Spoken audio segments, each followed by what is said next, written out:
اس وقت ٹیپو سر جھکائے کسی مجسمے کی مانند ایستادہ تھا۔ پنڈت موہن داس کی بیٹی سریتا کیسی لڑکی ہے؟ اچانک حیدر علی نے ٹیپو سے ایک عجیب سوال کر ڈالا تھا۔ ٹیپو نے چونک کر باپ کی طرف دیکھا اور پھر بہت معصومانہ لہجے میں بولا، وہ بہت اچھی لڑکی ہے بابا، دن رات ہماری حکومت کی ترقی کے لیے دعائیں کرتی ہے۔ ٹیپو سلطان ایک نازک ترین صورتحال سے بے خبر سریتا دیوی کی تعریفیں کر رہا تھا۔ وہ آپ کے بارے میں کہتی ہے کہ مہاراج بہت سی جنگیں لڑیں گے، پھر انہیں فتح حاصل ہوگی۔ وہ 4 دن کی لڑکی یہ بات کس طرح کہتی ہے؟ والی میسور نے حیران ہو کر کہا، کامیابی کسے کہتے ہیں اور جنگ کیا ہوتی ہے اسے کیا معلوم؟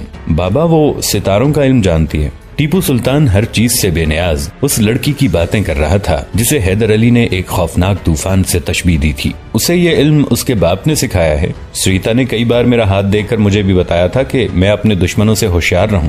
حیدر علی ٹیپو کی باتیں سن کر سناٹے میں آ گیا۔ وہ لڑکی تمہیں گمراہ کر رہی ہے فرزند۔ یکایک حیدر علی کی آواز بلند ہو گئی اور اس کے چہرے پر ہلکے ہلکے غصے کے آثار نمایاں ہو گئے۔ تم مسلمان ہو اور تمہارے مذہب میں ایسے علوم کو حرام قرار دے دیا گیا ہے۔ ستاروں کی چالیں اور ہاتھ کی لکیریں تمہیں تمہارے مستقبل کی کیا خبر دیں گی؟ ٹیپو حیرت و پریشانی کے عالم میں باپ کے بگڑے ہوئے چہرے کو دیکھنے لگا۔ تمہیں معلوم ہے کہ سریتا ایک ہندو لڑکی ہے؟ حیدر علی نے اسی تند و تیز لہجے میں ٹیپو سلطان سے سوال کیا۔ کسی کے ہندو ہونے سے کیا ہوتا ہے بابا محترم؟ ٹیپو سلطان نے بڑی جرت کے ساتھ جواب دیا، ہمارے محل میں، شہر میں، ریاست میں، فوج میں بے شمار ہندو ہیں۔ بیٹے کی ذہانت اور حاضر جوابی دیکھ کر حیدر علی کے سینے میں ناقابل بیان خوشی کی تیز لہر اٹھی، مگر وہ بے قابو نہیں ہوا اور اس نے اسی طرح سخت لہجے میں کہا، مجھے کسی کے ہندو ہونے پر اعتراض نہیں ہے، ہندو بھی میری رعایا ہیں اور میں مسلمانوں کی طرح ان کی بھی خبر گیری کرتا ہوں، مگر مجھے یہ پسند نہیں کہ تمہارا معصوم ذہن کسی دوسرے مذہب کے اثرات کو قبول کرے۔ سریتا ایک براہمن زادی ہے جسے خود میں نے ہی اس محل میں پناہ دی ہے۔ بچپن کی بات اور تھی، مگر اب میں یہ پسند نہیں کروں گا کہ وہ ہر وقت تمہارے قریب رہے۔ ٹیپو سلطان نے پوری سعادت مندی کے ساتھ باپ کا حکم سنا، مگر وہ سریتا کی قربت میں پوشیدہ خطرات کا ادراک نہ کر سکا۔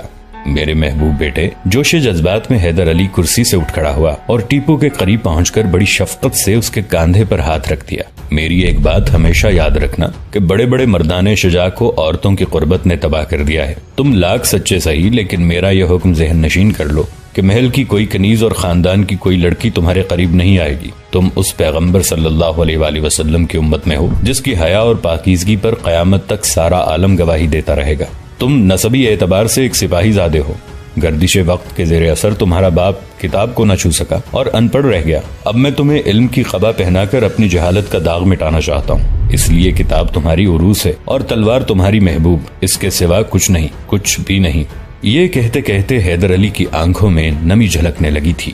باپ کی یہ جذباتی حالت دیکھ کر ٹیپو سلطان بے قرار ہو گیا اور آگے بڑھ کر حیدر علی سے لپٹ گیا۔ ایسا ہی ہوگا بابا محترم، ایسا ہی ہوگا، اس کے سوا کچھ نہیں ہوگا۔ اس طرح نہیں فرزند، حیدر علی نے ٹیپو کو الگ کرتے ہوئے کہا۔ پھر آپ کس طرح مطمئن ہوں گے؟ ولی عہد سلطنت نے بصد احترام عرض کیا۔ والی میسور نے اپنا دایاں ہاتھ آگے بڑھا دیا۔ اپنا ہاتھ میرے ہاتھ پر رکھ کر عہد کرو کہ تم کبھی شراب نہیں پیو گے، رقص و سرود اور قمار بازی میں دلچسپی نہیں لوگے، محل کی کنیز کسی عورت خصوصاً پنڈت موہن داس کی بیٹی سریتا سے رسم و راہ نہیں رکھو گے، اگر اتفاقاً اس لڑکی سے آمنا سامنا ہو جائے تو اس کی باتوں پر دھیان نہیں دو گے۔ ٹیپو نے کسی تردد کے بغیر حیدر علی کے ہاتھ پر اپنا ہاتھ رکھ دیا اور منو ان الفاظ دہرا دیے جو کچھ دیر پہلے والی میسور کی زبان سے ادا ہوئے تھے، اور اگر ایسا نہیں ہوا، حیدر علی نے ٹیپو سلطان کے ہاتھ پر گرفت مضبوط کرتے ہوئے کہا، اگر میں اپنے عہد پر قائم نہ رہوں تو نواب بہادر کو اختیار ہے کہ میرے لیے جو سزا چاہیں منتخب کریں۔ ٹیپو سلطان کے لہجے میں سپاہیوں جیسی استقامت تھی۔ حیدر علی شدت جذبات سے مغلوب ہو کر جھکا اور اس نے ٹیپو سلطان کی پیشانی پر اپنے ہونٹ رکھ دیے۔ مرحبا میرے وارث، مرحبا، ایک باپ اپنے بیٹے سے یہی توقع رکھتا ہے۔ والی میسور سیدھا ہوا۔ زندگی کے سمندر میں اترنے سے پہلے ضروری ہے کہ موجوں کے قانون کو اچھی طرح سمجھ لو اور تیراکی میں اتنی ریاضت کر لو کہ یہ بے رحم پانی آسانی کے ساتھ تمہارے جسم کو اپنی غذا نہ بنا لے۔ میں تمہیں ایک سخت چٹان کی حیثیت سے زندہ دیکھنا چاہتا ہوں، شاخ گل کی طرح نہیں کہ ذرا سی ہوا چلی اور درخت سے جدا ہو گئی۔ ٹیپو سلطان بہت غور سے باپ کی نصیحتیں سن رہا تھا۔ جانے پدر، اس میں میرا کوئی ذاتی فائدہ نہیں۔ یہ کہتے کہتے حیدر علی کی آنکھوں میں آنسو آ گئے تھے۔ آج تم خدا کے فضل و کرم سے 12 سال کے ہو گئے ہو۔ تمہیں کیا خبر کہ اس طویل عرصے میں تمہارے باپ نے مالک دو جہان کے سامنے کتنی بار دامن پھیلایا ہے اور نصف شب کے سناٹے میں کتنے آنسو بہائے ہیں۔ سنو میرے بیٹے، غور سے سنو۔ آج تک میں نے تمہارے حوالے سے بس ایک ہی دعا مانگی ہے کہ اے قادر مطلق میرے بچوں کو داغ یتیمی نہ دینا اور انہیں میری زندگی میں ہی جوانی کی منزل تک پہنچا دینا اور انہیں ان غداروں سے دور رکھنا جن سے تیرا یہ گنہگار بندہ حیدر علی گزرا ہے۔ میرے محبوب فرزند، تجھے کیا خبر کہ تیرے غیرت مند اور شجاع دادا شیخ فتح محمد کو ایفائے عہد کے جرم میں قتل کر دیا گیا تھا، اور اس وقت تیرے باپ کی عمر صرف 5 سال کی تھی۔ میں تجھے کس طرح بتاؤں کہ اس کے بعد کیسی آندھیاں چلیں اور کیسے طوفان آئے۔ تیرے باپ کے ساتھ جانوروں سے بھی بدتر سلوک کیا گیا۔ خدا تجھے وہ وقت نہ دکھائے کہ تو بھیڑیوں کے نرغے میں تنہا رہ جائے۔ اس لیے میرے بیٹے، خدا کے بعد اپنی شمشیر پر بھروسہ کر۔ جو ہاتھ اس کا بوجھ نہیں اٹھاتے وہ زمین پر بوجھ بن جاتے ہیں، اور زمین اپنے بوجھ کو زیادہ دن برداشت نہیں کرتی۔ حیدر علی نے اپنے دور یتیمی اور زندگی کے دوسرے حادثات کا ذکر اس قدر اثر انگیز لہجے میں کیا تھا کہ ٹیپو سلطان بھی رونے لگا۔ بابا محترم، میں آپ کو کبھی مایوس نہیں کروں گا۔ میں نے اپنے کان بند کر لیے ہیں، آپ کے سوا کسی کی آواز نہیں سنوں گا۔ حیدر علی نے لوہے کو پگھلتے دیکھا تو ایک اور ضرب لگائی۔ تم تو سید صاحب کے شیر ہو فرزند، اور شیر کو غزالوں کی صحبت زیب نہیں دیتی۔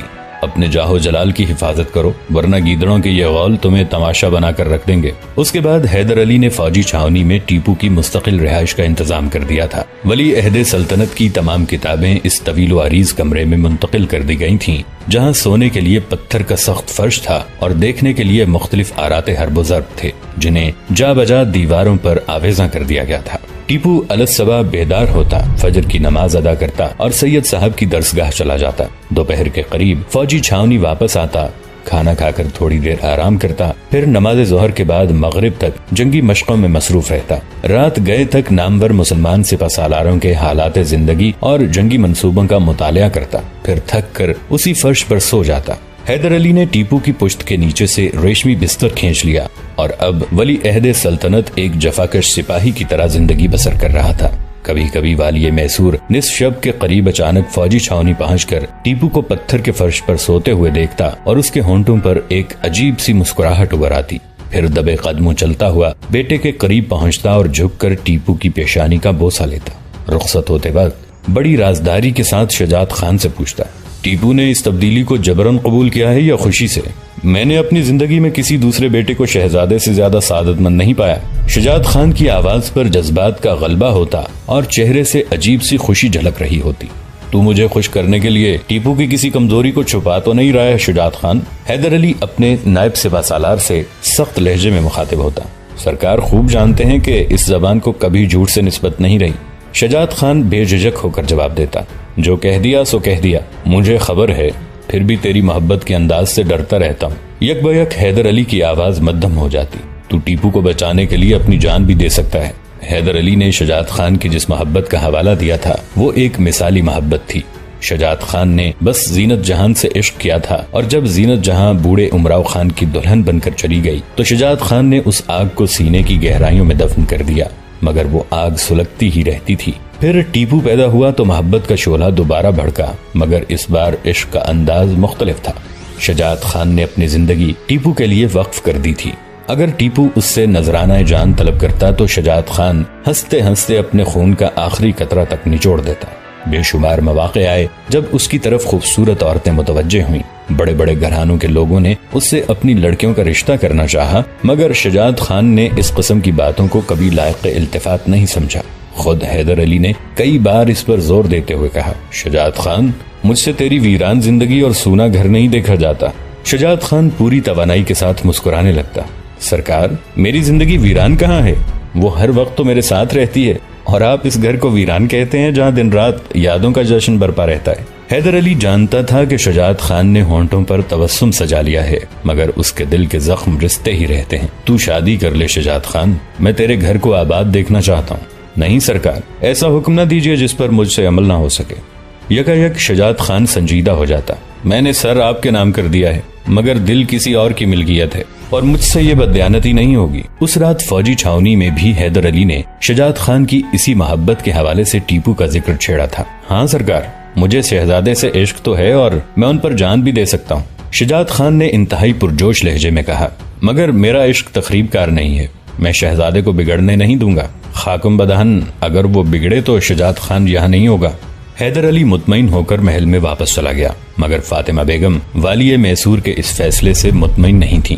حیدر علی نے ٹیپو پر یہ پابندی عائد کر دی تھی کہ ولی عہد سلطنت صرف جمعہ کے روز محل آتا اور رات اپنے اہل خانہ کے ساتھ گزار کر دوسرے دن واپس چلا جاتا۔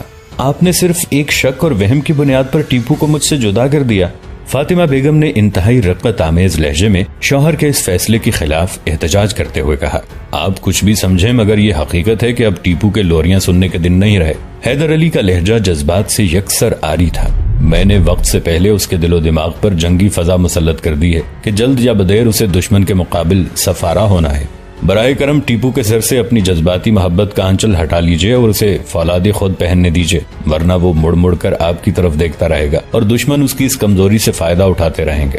آپ اسے صرف اپنی دعائیں دیجئے اور دعاؤں کی قبولیت کے لیے محل کے کسی آراستہ کمرے کی ضرورت نہیں، وہ محاذ جنگ پر بھی سنی جا سکتی ہیں۔ فاطمہ بیگم شوہر کی دلیلوں کے سامنے لاجواب ہو کر رہ گئیں، مگر ان کے چہرے پر گہری افسردگی چھائی ہوئی تھی اور یوں محسوس ہو رہا تھا جیسے انہوں نے دل سے شوہر کے فیصلے کو تسلیم نہیں کیا ہے۔ حیدر علی سے فاطمہ بیگم کے دلی تاثرات پوشیدہ نہ رہ سکے اور اس نے ایک بے قرار ماں کی تالیف قلب کے لیے لہجہ بدل کر کہا، محل سے فوجی چھاونی اتنی دور بھی نہیں، آپ جب چاہیں اپنے بیٹے سے ملاقات کر سکتی ہیں۔ اب میں اتنی کمزور بھی نہیں کہ فوجی چھاونی تک کھینچی چلی جاؤں اور بیٹے کی محبت میں شوہر کے فیصلے کا احترام نہ کر سکوں۔ یہ کہہ کر فاطمہ بیگم کھڑی ہو گئیں اور آہستہ آہستہ چلتی ہوئی حیدر علی کے کمرے سے نکل گئیں۔ رخصت ہوتے وقت والی میسور نے بہت غور سے شریک حیات کے چہرے کو دیکھا۔ اب وہاں اذیت و کرب کی بجائے گہرا ٹھہراؤ تھا، جیسے سمندر مد و جزر کے فطری عمل سے گزر کر خاموش ہو گیا ہو۔ فاطمہ بیگم نے تو بیٹے کی جدائی میں اپنے اندر کے طوفان کو چھپا لیا تھا، مگر سریتا دیوی ایک نئے طوفان کی لپیٹ میں آ گئی تھی۔ وہ نوخیز دوشیزہ اپنے جذبات پر قابو نہ رکھ سکی۔ سارا دن ٹیپو کا انتظار کرتی اور جب رات کا ایک پہر بیت جاتا تو تھکے تھکے قدموں سے اپنے مکان کی طرف چلی جاتی۔ آخر جب کئی دن گزر گئے تو وہ ایک روز فاطمہ بیگم سے پوچھی بیٹھی، راج ماتا کنور کہاں چلے گئے؟ فاطمہ بیگم نے بڑی مشکل سے اپنے آپ کو سنبھالا، بیٹی مہاراج نے ٹیپو کو جنگی تربیت کے لیے فوجی چھاونی بھیج دیا ہے۔ فاطمہ بیگم سریتا سے بے حد محبت کرتی تھی، خود ان کے کوئی لڑکی نہیں تھی، اس لیے وہ سریتا کو اپنی بیٹی کی طرح سمجھتی تھی۔ بہت سے فوجی ہیں مگر کوئی سپاہی اس طرح تو اپنے گھر سے دور نہیں رہتا۔ سریتا انتہائی ذہین اور حاضر جواب لڑکی تھی، اس لیے اس نے ایک معقول دلیل کا سہارا لیا تھا۔ دوسرے فوجیوں کے کیا معمولات ہیں مجھے نہیں معلوم، مگر ٹیپو ایک ایسا سپاہی ضرور ہے جو اپنے گھر کی بجائے فوجی چھاونی میں رہتا ہے۔ فاطمہ بیگم کے لہجے میں بڑی خلش تھی۔ پھر جب ٹیپو پہلی بار جمعہ کے روز راج محل آیا تو سریتا کی خوشی ناقابل بیان تھی۔ وہ دوسرے لوگوں کی پرواہ کیے بغیر دیوانہ وار دوڑتی ہوئی ٹیپو کے پاس پہنچی اور بڑے بے تکلفانہ انداز میں بولی، کنور تم آ گئے، اب تو واپس نہیں جاؤ گے؟ یہ بھی کوئی زندگی ہے کہ ہر وقت گھوڑے اور تلواریں، توپیں، بندوقیں، تیر، نیزے اور کمانے؟ سریتا بے تکان بولے جا رہی تھی، یہی تو زندگی ہے، اس کے سوا کچھ نہیں۔ ٹیپو اپنے باپ حیدر علی کے لہجے میں بولتا ہوا آگے بڑھ گیا۔ ولی عہد سلطنت کا انداز اجنبیوں جیسا تھا۔ سریتا کے دل پر چوٹ سی لگی اور وہ کسی مجسمے کی مانند کھڑی کی کھڑی رہ گئی۔ پھر رات کو موقع ملتے ہی سریتا دیوی ٹیپو کے کمرے میں داخل ہو گئی، جہاں ولی عہد سلطنت کسی کتاب کے مطالعے میں مصروف تھا۔ کنور تم اتنے دن سے کہاں تھے؟ سریتا بے تکلفی کے ساتھ ٹیپو کے سامنے بیٹھ گئی۔ اب تو نہیں جاؤ گے؟ سریتا کے لہجے سے معصوم محبت کی پہلی پھوار برس رہی تھی اور آنکھوں میں ان جذبوں کے چراغ روشن تھے جنہیں ٹیپو کی یادوں کے سوا کسی دوسرے مرد کے تصور نے چھوا تک نہیں تھا۔ میں بس ایک رات کا مسافر ہوں سریتا۔ ٹیپو کا لہجہ بہت سرد اور بے نیازانہ تھا۔ کل صبح ہوتے ہی اپنی منزل کی طرف واپس چلا جاؤں گا۔ کیا اتنے دنوں تک تمہیں میری یاد بھی نہیں آئی؟ سریتا کے لہجے میں بڑی حسرت تھی۔ تم نے یہ بھی نہیں پوچھا کہ تمہارے انتظار میں مجھ پر کیا گزری؟ ٹیپو کی چند روزہ جدائی نے سریتا کو بے قابو کر دیا تھا اور وہ انتہائی کوشش کے باوجود اپنے دل کی بات چھپانے میں ناکام رہی تھی۔ میرے تو دن رات ہی بدل گئے کنور، نہ کتابوں میں دل لگتا ہے اور نہ پوجا میں۔ پتا جی بھی خفا سے رہتے ہیں، اب مجھے کسی کی یاد نہیں آتی سریتا۔ ٹیپو سلطان کے لہجے میں وہی بے رخی تھی۔ بہت کام ہے، بہت ذمہ داریاں ہیں، ان سے فرصت ملے تو کسی کو یاد کروں گا نا۔ میں صرف اپنی بات کر رہی ہوں کنور، سریتا دیوی جھنجھلا کر بولی۔ کیا میں بھی تمہیں یاد نہیں آتی؟ یہ سوال کر کے سریتا امید و بیم کی حالت میں ٹیپو کی طرف دیکھنے لگی۔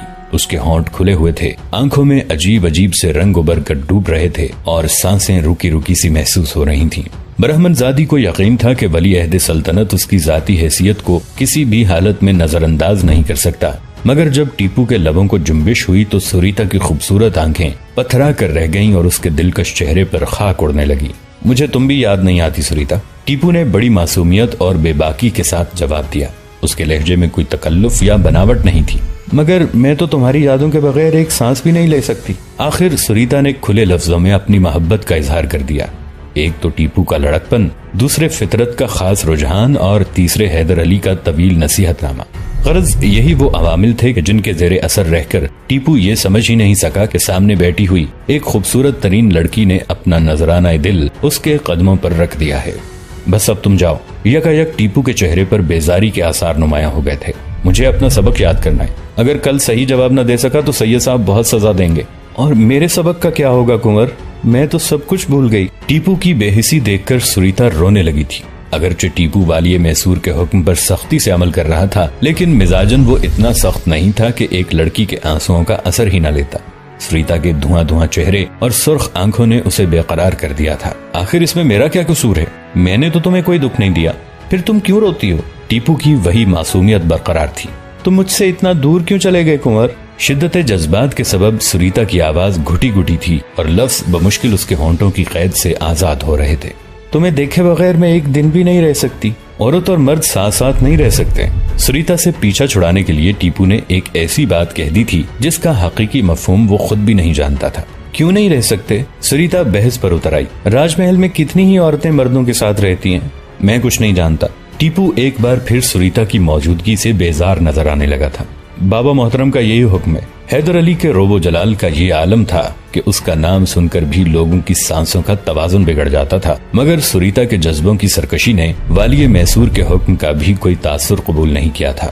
اگر تم یہاں نہیں آ سکتے کنور تو میں تمہیں دیکھنے کے لیے روزانہ تمہارے پاس آ سکتی ہوں۔ سریتا کی دیوانگی دیکھ کر ٹیپو گھبرا گیا۔ اگر تو نے فوجی چھاونی میں قدم رکھا تو میں زندگی بھر نہ تیری صورت دیکھوں گا اور نہ تجھ سے بات کروں گا۔ یکایک ٹیپو کے اندر ریاست میسور کا شہزادہ بیدار ہو گیا تھا۔ تو ہندو ہے اور میں مسلمان، پھر تیرا میرے ساتھ کام ہی کیا ہے؟ ٹیپو جوش جذبات میں وہ بات بھی کہہ گیا جو اسے زبان پر نہیں لانی چاہیے تھی۔ ہاں میں ہندو ہوں، مگر تمہاری خاطر اپنا خدا کے لیے میرا پیچھا چھوڑ دے، میں تجھ سے کوئی تعلق نہیں رکھنا چاہتا۔ آخر ٹیپو کی قوت برداشت جواب دے گئی۔ سریتا ٹیپو کی مسحری کے قریب فرش پر بیٹھی تھی۔ دیوانہ وار اپنی جگہ سے اٹھی اور ولی عہد میسور کے پیروں پر سر رکھ کر رونے لگی۔ کنور میں تمہاری ہر بات مانوں گی، مگر مجھ سے اپنا رشتہ نہ توڑنا۔ اگر کبھی سامنے آ جاؤں تو مجھے پہچان لینا۔ ٹیپو کا غصہ سرد ہو گیا اور اسے اس پاگل لڑکی پر ترس آنے لگا۔ تو جب تک ہوش میں رہے گی میں تجھ سے ترک تعلق نہیں کروں گا۔ سریتا کانپتے جسم کے ساتھ کھڑی ہو گئی۔ کنور میں ہوش میں رہنے کی پوری کوشش کروں گی، لیکن اگر کبھی پاگل پن کی لہر آ جائے تو یہ سوچ کر معاف کر دینا کہ ایک غریب اور کمزور لڑکی تھی، بہک گئی ہوگی۔ اتنا کہہ کر سریتا مڑی اور اس طرح واپس جانے لگی جیسے اس کے پاؤں آبلوں سے بھر گئے ہوں۔ اگر سریتا کو ذرا بھی ہوش ہوتا تو ٹیپو کی خوابگاہ سے نکلتے ہی دیکھ لیتی کہ دروازے کے قریب ایک دراز قامت سایہ کھڑا ہے جس کی آنکھوں سے مسلسل آنسو بہ رہے ہیں، اور یہ سایہ شجاعت خان کے سوا کسی دوسرے شخص کا نہیں تھا جو حیدر علی کے حکم سے انتہائی رازداری کے ساتھ سریتا کی نگرانی کر رہا تھا۔ اسی رات جب شجاعت خان حیدر علی کی خدمت میں حاضر ہوا تو اس کی آنکھیں سرخ ہو رہی تھیں اور چہرے پر حزن و ملال کی پرچھائیاں لرز رہی تھیں۔ کیا ہوا شجاعت خان، تو نے یہ کیا حالت بنا رکھی ہے؟ حیدر علی نے شدید حیرت زدہ لہجے میں اپنے معتمد خاص کو مخاطب کیا۔ کچھ نہیں سرکار، یہ حادثے کم و بیش ہوتے ہی رہتے ہیں۔ ریاست میسور کے نائب سپہ سالار نے اپنی آواز کی لرزش پر قابو پانے کی کوشش کی مگر ناکام رہا۔ آج ایک اور شجاعت خان کو صلیب عشق پر چڑھا دیا گیا۔ تو کس کا ذکر کر رہا ہے؟ والی میسور کی حیرت میں مزید اضافہ ہو گیا تھا۔ کل تک تو دوسروں کے ہی فسانے سناتا رہا مگر آج برسوں بعد اپنا قصہ چھیڑا ہے۔ شجاعت خان کی آنکھوں سے بھی خون بہ رہا تھا اور آواز بھی زخمی تھی۔ سرکار، اگر میں عہد کا پابند نہ ہوتا تو آپ کو ہرگز نہ بتاتا کہ میرے کانوں نے کیا سنا ہے اور آنکھوں نے کیا دیکھا۔ آپ کے اندیشے درست تھے۔ پنڈت کی بیٹی شہزادے کے عشق میں مبتلا ہو گئی ہے۔ میں نے فاطمہ بیگم سے پہلے ہی کہہ دیا تھا کہ اس لڑکی کے ارادے بہت خطرناک نظر آتے ہیں۔ حیدر علی کے لہجے سے وہی احساس طمانینت جھلک رہا تھا جو کسی مشکل سوال کو حل کرنے کے بعد پیدا ہوتا ہے۔ مگر یہ وہ عشق نہیں سرکار، شجاعت خان بڑی بے باکی سے بول رہا تھا۔ یہ تو وہ عشق ہے جو گھر بار، دن دولت، ایمان، دھرم، غرض انسان کی ہر چیز کوچہ محبوب میں نیلام کرا دیتا ہے۔ برسوں سے در بدر پھر رہا ہوں۔ دوستو آج کے لیے اتنا ہی۔ اسی کہانی کی اگلی قسط کے ساتھ بہت جلد حاضر ہوں گے۔ نیچے کامنٹ سیکشن میں اپنی رائے کا اظہار ضرور کیجیے گا۔ ہمارے اس چینل کو سبسکرائب کر کے نیچے موجود بیل آئیکن کو بھی ضرور کلک کیجیے گا۔ اگلی ملاقات تک کے لیے ہمارا اور آپ کا اللہ نگہبان۔